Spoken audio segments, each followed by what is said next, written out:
$145,000 Yakkasaroy City'dan 3 xona 6-etaj yevro remont uyimiz bitdi. Bitta obzorni ko'rib olamiz. Ichidan kirib kelaverishimizda kichkina hol, zal, studiya format oshxonamizga qo'shilib ketgan. Bu yerda ko'rayotgan hamma narsalar, bitoy texnika, mebel hammasi qoladi. Kirganda chap qo'limizda spalni, mebel texnika, o'zini kichkinagina terrasalari bor.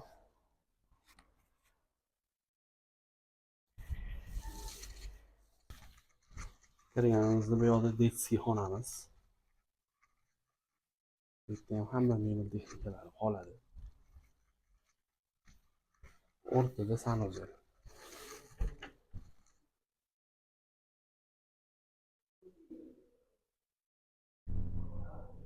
Aloqa uchun telefonlarimizni yozib qo'yamiz. Bemalol aloqaga chiqaverasizlar.